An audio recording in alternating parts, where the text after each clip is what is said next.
غیر مسلم صرف دو قسم کی طہارت کا قائل ہے. ایک کپڑوں کو صاف رکھو, ایک باڈی کو صاف رکھو. اس میں بھی اتنا صاف جتنا اسلام نے حکم دیا وہ اس کے قائل نہیں ہے. اس کے آگے کسی اور قسم کی صفائی کے غیر مسلم قائل ہی نہیں ہے. سمجھ رہے ہو؟ حالانکہ صفائی کی اور بہت ساری قسمیں ہیں جس کے اپوزٹ کو قرآن نے نجاست قرار دیا ہے. ان میں سب سے پہلے ہے عقیدے کی صفائی. آپ کا عقیدہ گندا بولو نہیں ہونا چاہیے. عقیدے کی صفائی کے بعد ہے اعمال کی صفائی, عمل صاف کرو. خوراک کی صفائی, خوراک کیا ہونی چاہیے؟ پاک ہونی چاہیے آپ کی. پھر خوراک کی صفائی میں, پھر عمل کی صفائی میں دل کے اعمال کو بھی صاف رکھنا ہے اور جسم سے نکلنے والے اعمال کو بھی صاف رکھنا ہے. یہ والی قسم دنیا میں کسی مذہب نے اس قسم کو چھیڑا ہے ہی نہیں. کہتے ہیں آپ کا جو مرضی آپ کانسیپٹ رکھو, عقیدہ رکھو, آپ کا ہیڈیک ہے. ان چیزوں کو انہوں نے اتنا چھیڑا ہے جتنا ان کی دنیاوی زندگی سے, جن کا کمپنی کو جیسے ہے نا کہ وہ کہتے ہیں عمل, اگر کوئی چور ہے تو گندا عمل کر رہا ہے. وجہ اس کی کہ چوری کرنے سے آپ کی کمپنی کو نقصان ہوگا, آپ کی کنٹری کو نقصان ہوگا. تو جتنا ان کی ذاتی مفاد پہ جہاں زر پڑ رہی تھی تو وہاں تک تو انہوں نے کہا کہ عمل کو صاف رکھو. جہاں ذاتی مفاد پہ زد نہیں پڑتی کسی کے تو جیسے مرضی ہو جاؤ آپ, یہ آپ کا ہیڈیک ہے. سمجھتے ہو گے نہیں سمجھتے ہو؟ میں مثالوں سے سمجھاؤں گا تو آپ کو سمجھ میں آئے گا انشاءاللہ. پھر بھی سمجھ میں نہیں آیا تو پھر کہیں اور بیان سنے جا کے. جس کی بات سمجھ میں آ رہی ہے اس کا سنے نا. عقیدے کی صفائی کیا ہے میں مثال سے سمجھاؤں گا, پھر بتاؤں گا تو بات سمجھ میں آئے گی. آپ کے ایک ابو ہیں, قطب الدین ان کا نام ہے. میں ستار وسیم کی جان چھوڑ کے اب قطب الدین پہ آ گیا ہوں, جو نام ہوتا ہی نہیں نا عام طور پہ. قطب الدین ان کا, کیونکہ ہمارے بھی اپنے کچھ ریلیٹو ستار بھائی نکلے. ابا آپ کے, ان کا نام کیا ہے؟ سبکتگین. اور مشکل کر دو نا تاکہ کسی کا ہو ہی نہیں. سبکتگین صاحب ہیں. ان ابا نے آپ کی خدمت کی, آپ کو پڑھایا لکھایا, ہر جگہ دعوتوں میں محفلوں میں اپنے ساتھ لے کے جاتے, تعارف کرواتے, یہ میرا بیٹا ہے. نادرہ میں بھی نام انہی کا ڈلا ہے, سب کو پتہ ہے دلائل کی دنیا میں یہ ابا ہیں, سبکتگین صاحب اس کے ابا ہیں. ایک دن آپ نے اپنے ابا سے کہا, ابا میں ابھی تک کنفیوژن میں ہوں کہ آپ بھی میرے ابا ہیں اور شاید وہ والے بھی ابا ہیں. اب بیٹا چاہے ڈیٹول سے نہا کے آیا ہوا ہو, عود کی خوشبوؤں میں نہایا ہوا ہو, آپ بولو گے یہ کانسیپٹ کے لحاظ سے پلید ہے, گندا ہے, معذرت کے ساتھ گالیاں دو گے, غیرت لیس آدمی ہے یہ, نفرت ہوگی. کسی بھنگی اس کی گندگی کی وجہ سے اتنی نفرت کسی صاف ستھرے آدمی کو نہیں ہوگی جتنی آپ کو اس کے عقیدے سے بدبو محسوس ہونا شروع ہو جائے گی. آپ بولو گے وہ بھنگی تیرے سے اچھا ہے, چمار تیرے سے اچھا ہے. آپ کے دو بیٹے تھے نا, ایک طرح بھنگیوں کی طرح رہتا ہے. آپ کو بتاؤ اسمیل کس میں زیادہ آئے گی؟ اسمیل سے مراد کہ جس اسمیل کی وجہ سے نفرت ہوتی ہے, آپ کو اس کے چہرے سے نفرت ہو جائے گی کہ یار تو کیا کر رہا ہے, تو مجھے باپ ماننے کے بجائے کسی اور کو باپ مان رہا ہے, یا میرے باپ ہونے کا انکار کر رہا ہے. دیکھو انسان کی نیچر ہے ہر بری چیز. دیکھو گندگی سے بھی نفرت کیوں ہوتی ہے کہ وہ بری ہوتی ہے. تو اصل نجاست کیا ہے؟ برائی, وہ اصل نجاست ہے. سلیم الطبع انسان, وہ انسان جو اپنی فطرت پر قائم ہو, اسے گندگی سے محبت ہوتی ہے یا نفرت ہوتی ہے؟ یہ محبت ہوتی ہے, نفرت ہوتی ہے نا. ہاں جو نیچر پہ قائم ہی نہ ہو اسے گندگی سے محبت شروع ہو جاتی. بھنگی کو گندگی سے محبت نہیں ہوتی, نیچر سے ہٹ چکا ہوتا ہے وہ. سمجھ میں آ رہی بات کہ نہیں آ رہی ہے؟ لیکن ایک نارمل آدمی کو ہمیشہ گندگی اور اسمیل بدبو سے کیا ہوگی؟ نفرت. تو یاد رکھو جو آدمی اپنی فطرت پہ قائم ہے اسے برائی سے محبت نہیں ہوتی, برائی سے نفرت, اور برے آدمی سے بھی نفرت. برے آدمی سے بھی اس کا دل اس کی طرف مائل نہیں ہوگا.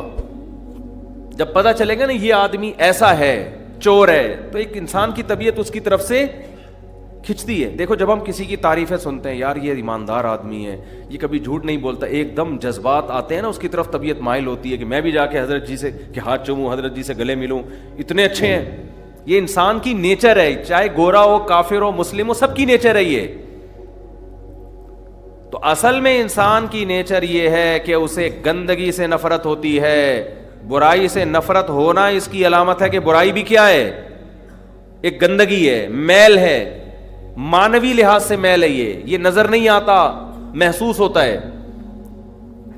تو شرک سب سے بڑی گندگی اور نجاست ہے جس سے اسلام نے ہمیں بچنے کا بولو حکم دیا.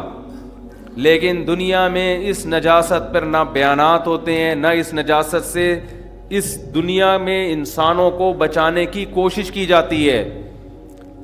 قرآن کہہ رہے انما المشرکون نجس, مشرک نجس ہیں, نجس. فلا یقربوا المسجد الحرام, ان کو مسجد حرام کے قریب بھی پھٹکنے مت دو. تو یہ بھی بھائی ایک طہارت ہے کہ آپ اپنے نظریات کو شرک کی گندگی سے پاک رکھیں, اور یہ سمجھ میں بھی آسانی سے آ جاتی ہے. دیکھو آپ کسی شخص کے پاس گئے عزت کی وجہ سے نا, کہ یار یہ سنا ہے محلے کا دادا ہے, یہ محلے کا دادا ہے. اور یہ آپ دادے وادے کو چھوڑو, ونس اپون اے ٹائم دادے ہوا کرتے تھے, آج کل وہ دادے رینجرز نے مارکیٹ سے شارٹ کر دی الحمدللہ. تو یہ آئی جی ہے پنجاب کا, سندھ کا, یا فلاں کا, پولیس کا سب سے بڑا آفیسر ہے یہ صوبے کا. آپ گئے اس کے پاس. ایک انسان کی نیچر ہے کہ جو قابل عزت ہوتا ہے نا, انسان کے دل میں اس کی عظمت ہوتی ہے, چاہے وہ جیسا مرضی ہو, عظمت ہوتی ہے بہرحال. ایک اس کی طرف لگاؤ. آپ کسی بھی مشہور آدمی کو دیکھیں گے, چاہے وہ ایکٹر ہو, چاہے وہ عالم ہو, چاہے وہ بزرگ ہو, چاہے وہ چور ہی کیوں نہ ہو, انسان کا دل چاہتا ہے میں اس سے ہاتھ ملاؤں جا کے. یہ مشہور آدمی کو دیکھ کے انسان کی یہ نیچر ہے, تھوڑی سی کھلبلی دل میں مچتی ہے اس کے, کیونکہ اس کی عزت ہوتی ہے نا معاشرے میں. تو لوگ کہتے ہیں یار میں عزت دار آدمی سے ملا, یا میں اس کے پاس بیٹھ کے سیلفی. یہ انسان کی نیچر ہے. میں ایک دفعہ جا رہا تھا کراچی سے اسلام آباد, تو وہ مشہور ایکٹر ہیں جاوید شیخ اور عابدہ پروین, نام سنا ہوگا, سب نہیں سنا ہوا ہے, اس میں شرمانے کی بات نہیں ہے. تو میں بھی اس جہاز میں, اور محترمہ عابدہ پروین صاحبہ بھی, اور جاوید شیخ صاحب بھی اسی جہاز میں. ہم جب نیچے اترے تو تینوں کے ساتھ سیلفیاں چل رہی ہیں. میں نے کہا ایک طرف مولانا صاحب کے ساتھ بھی سیلفی ہو رہی ہے, گلوکاروں کے ساتھ بھی سیلفی چل رہی ہے, اور اداکاروں کے ساتھ بھی چل رہی ہے. تو پبلک کا کھوپڑی سمجھ میں نہیں آ رہی کہ یار تم, ظاہر ہے کچھ ایسے بھی ہوں گے جو میرے ساتھ لے رہے ہوں گے, وہاں نہیں لے رہے ہوں گے. کچھ ایسے ہوں گے جو ادھر سیلفی لے رہے ہوں گے, مجھے لفٹ نہیں کرا رہے ہوں گے. لیکن کچھ تینوں کے ساتھ ہی لے رہے ہوتے ہیں. یہ جو تینوں کے ساتھ لے رہے ہیں, ان کو مذہب سے نہیں, ان کو کہتے ہیں کوئی بھی مشہور آدمی کے ساتھ ہماری سیلفی تو ہم دکھائیں گے. بھائی مین جب کوئی شو مارے گا نا کہ وہ عابدہ پروین ایسے گاتی تھی, آپ کہیں گے یہی نا, یہ دیکھو اس کے ساتھ تو میں کھڑا ہوں.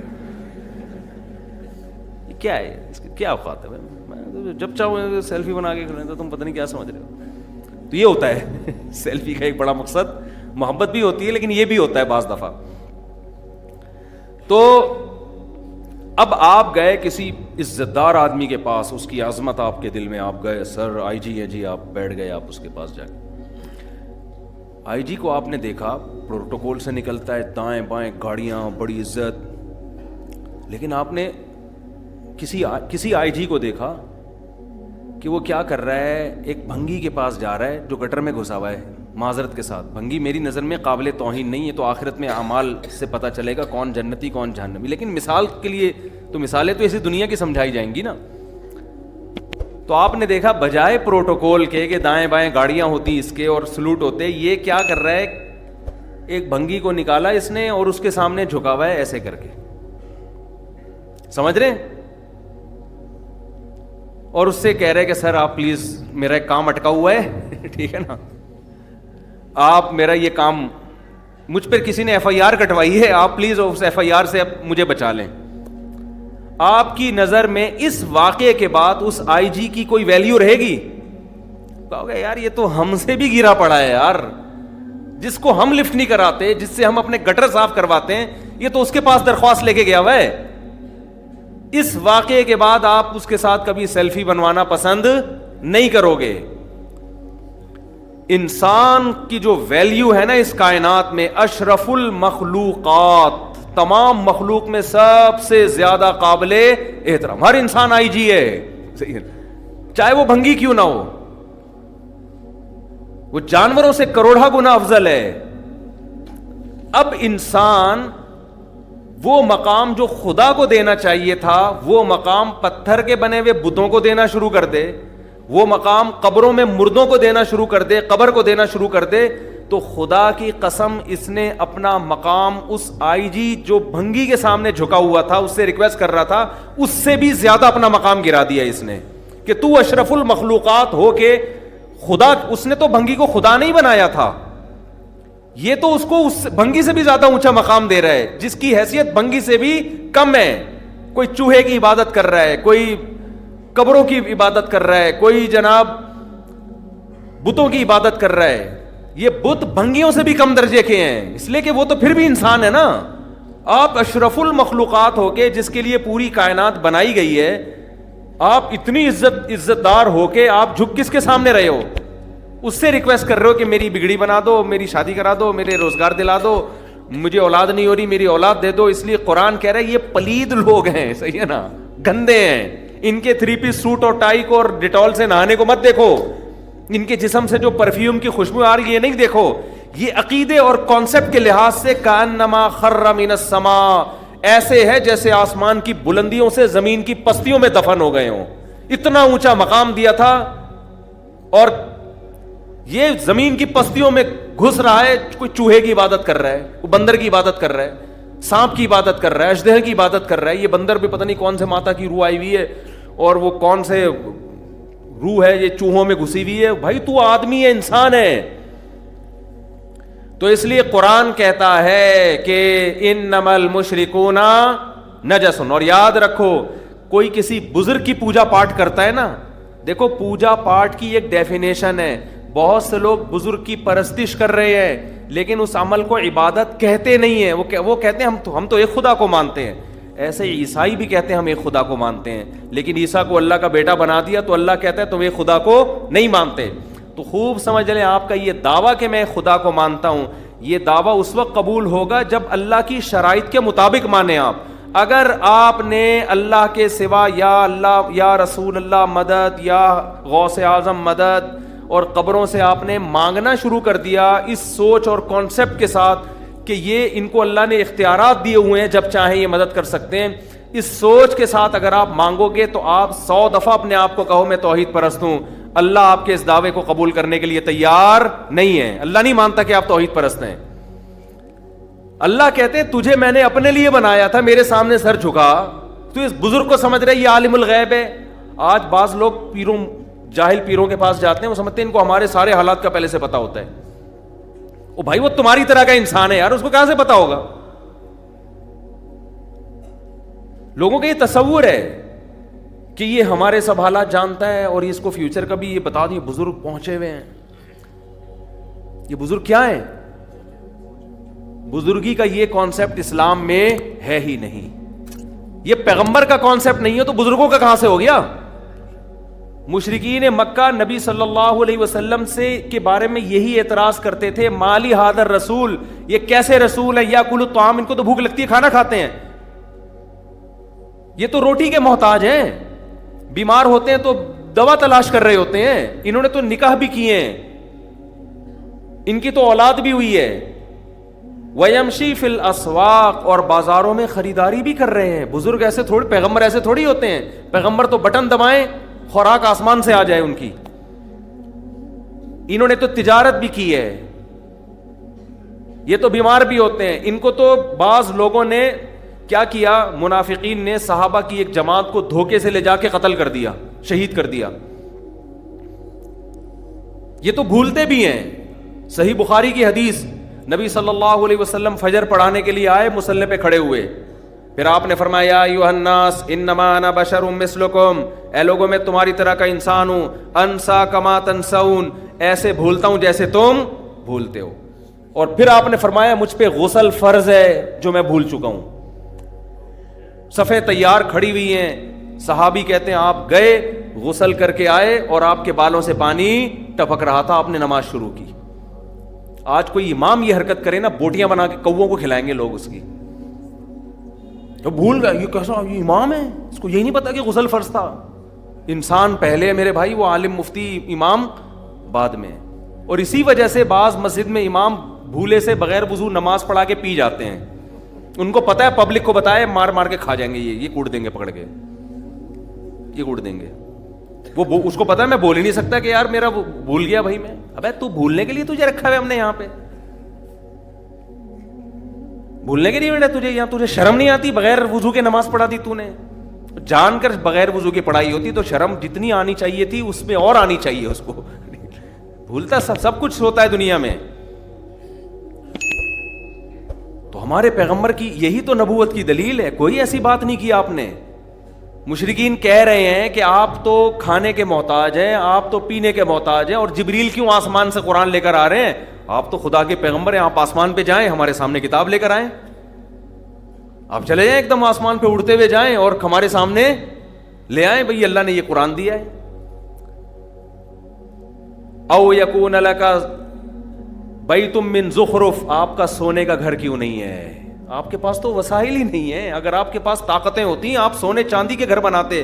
آپ کے تو اتنے چھوٹے چھوٹے حجرے کہ جب آپ نماز میں سجدے میں جاتے ہو تو آپ کی زوجہ کو پاؤں سمیٹنے پڑتے ہیں, سجدے کی جگہ بھی نہیں ہے.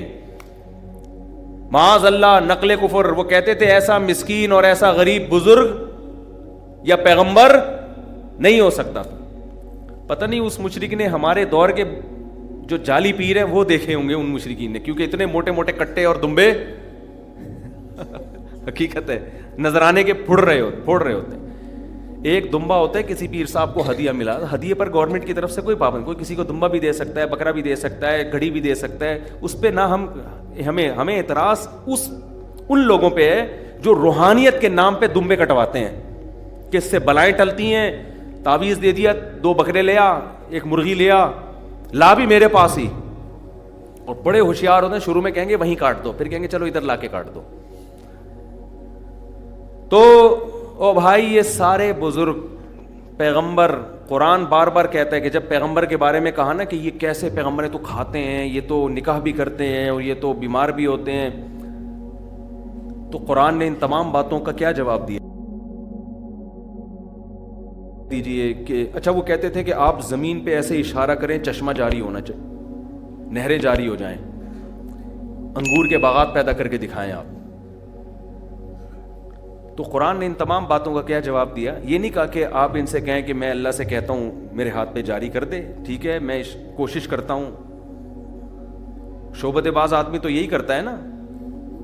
ہمارے پیغمبر نے کیا کہا؟ اے نبی, قرآن نے کہا اے نبی آپ ان سے کہہ دیجئے سبحان ربی, میرا رب ہر عیب سے پاک ہے, وہ سب کچھ کر سکتا ہے, میں کچھ بھی نہیں کر. میں نے اگر چاند کے 2 ٹکڑے کر دیے تھے تو میں نے کیے ہی نہیں تھے, وہ کس نے کیے تھے؟ وہ اللہ نے کیے تھے. تو جب وہ کروا دے گا تو کر لیں گے, نہیں کروائے گا تو بھائی میں تھوڑی کچھ کر سکتا ہوں. هل كنت الا بشرا رسولا, میں تو ایک انسان ہوں اور خدا کا بھیجا ہوا پیغمبر ہوں. انما انا بشر مثلکم, تمہارے جیسا انسان ہوں, جیسے تمہیں روٹی کی حاجت ہے مجھے بھی حاجت ہے. تم بیماری میں تکلیف میں ہوتے ہو, میں بھی تکلیف میں ہوتا ہوں. اوعکو کما یوعکو رجلان, حدیث میں آتا ہے مجھے بخار کی تکلیف عام آدمی سے دگنی ہوتی ہے. ہمارے ہاں عجیب ہی کانسیپٹ بنائے ہوئے ہیں نا نیک آدمی کا کہ یہ اس کو تکلیف نہ ہو, کوئی فالج ہو گیا تو یہ نیک نہیں ہے, اس کو عذاب آیا ہے. وہ بھائی سب کچھ ہے, بڑے بڑے بزرگوں پہ فالج بھی ہوتا ہے, لکوہ بھی ہو سکتا ہے, آنکھی بینائی بھی ضائع ہو, یہ سب اللہ کی طرف سے ہے دنیا میں, یہ سب کے ساتھ سب کچھ ہوگا. ان چیزوں کا نہ بزرگی سے کوئی تعلق نہ نبوت سے کوئی تعلق ہے. تو بزرگ کو اپنے جیسا انسان سمجھا کرو, ٹھیک ہے نا. سوال پیدا ہوتا ہے پھر اس کو لوگوں پہ فضیلت کیا ہے؟ فضیلت یہ ہے کہ وہ شریعت پہ چلتا ہے اور آپ نہیں چلتے. فضیلت یہ ہے کہ اس کے دل میں اللہ کی محبت اور عظمت جتنی ہے اتنی آپ کے دل میں نہیں ہے. جس کے دل میں اللہ کا خوف, اللہ کی محبت, اسی طرح علم ہے, یہ 3 چیزیں ہوں تو وہ بزرگ کہلاتا ہے. اس سے محبت کیا کرو جیسے اپنے باپ سے محبت کرتے ہو. باپ سے محبت تو کرتے ہو لیکن پتہ ہے باپ بگڑی نہیں بنا سکتا. ماں کی عظمت محبت دل میں ہوتی ہے, ماں کے ہاتھ بھی چوم لیتے ہو عقیدت میں, لیکن کبھی ماں سے مرادیں نہیں مانگتے کہ ماں کے بارے میں یہ نہیں پتا ہوتا ہے یہ عالم الغیب ہے. آپ کو پتا ہوتا ہے کہ میں کیا کر کے آ رہا ہوں اور میں مدنی مسجد کا اماں کو ٹوپی کرا رہا ہوں, اماں کے فرشتوں کو بھی پتا نہیں چلے گا. تو ایسے ہی کسی بزرگ کو بھی میرے بھائی پتا بولو نا نہیں چلتا.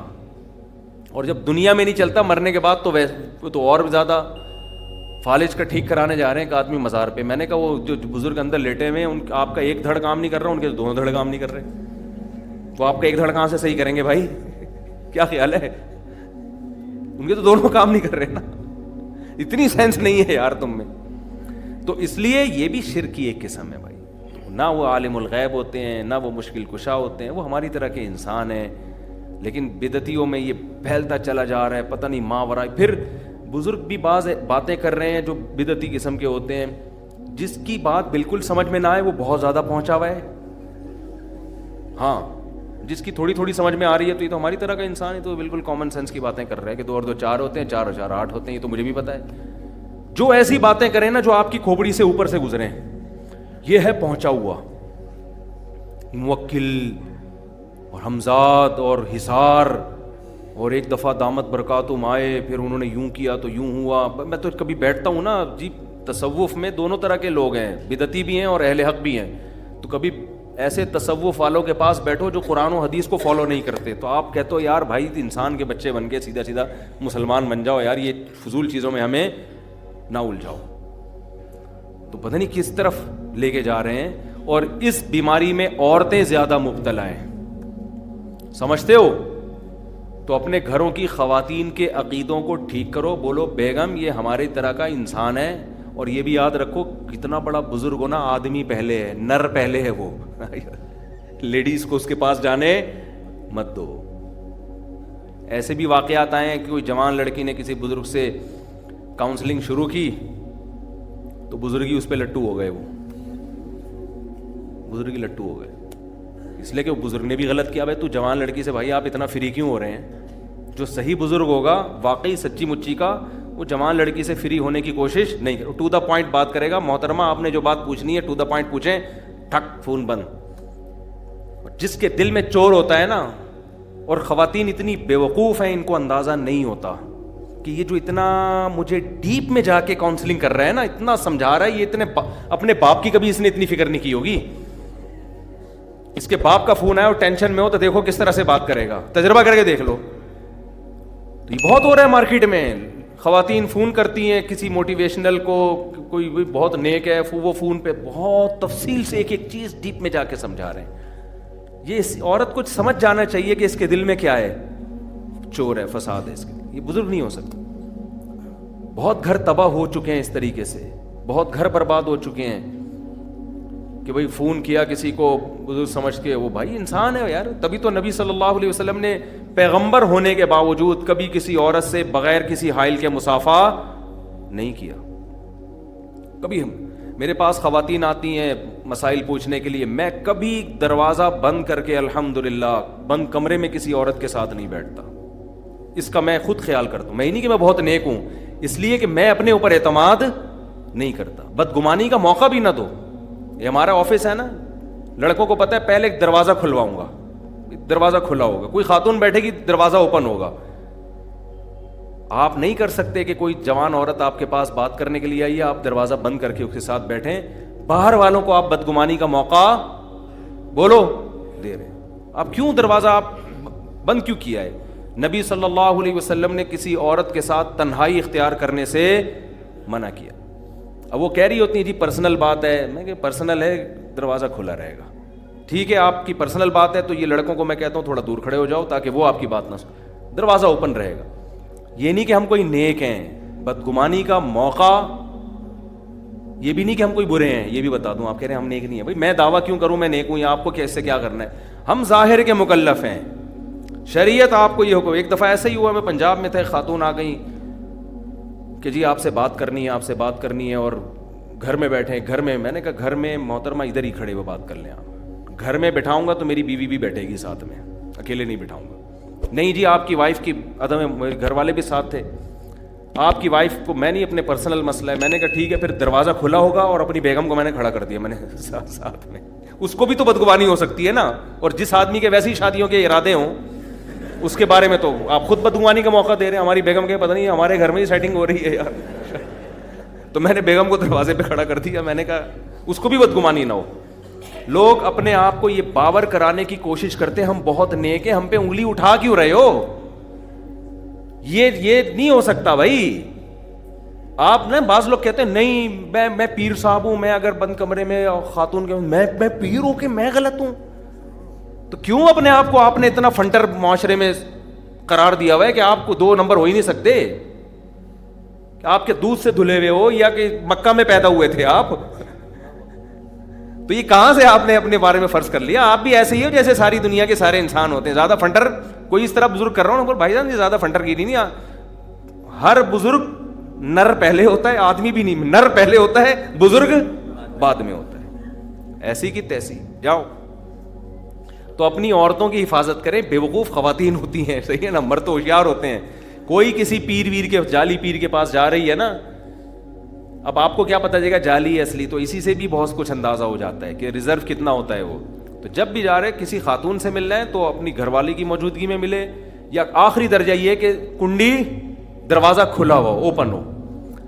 سمجھتے ہو؟ اس کے بھی بعد اگر وہ کہتی نہیں بالکل پرسنل, اس میں بولے بھائی کسی اور سے جا کے اپنا مسئلہ شیئر کریں, ہم یہ افورڈ نہیں کر سکتے. سمجھتے ہو کہ نہیں سمجھتے؟ تو خیر جلدی سے بات, بس 1 سیکنڈ ختم کر رہا ہوں.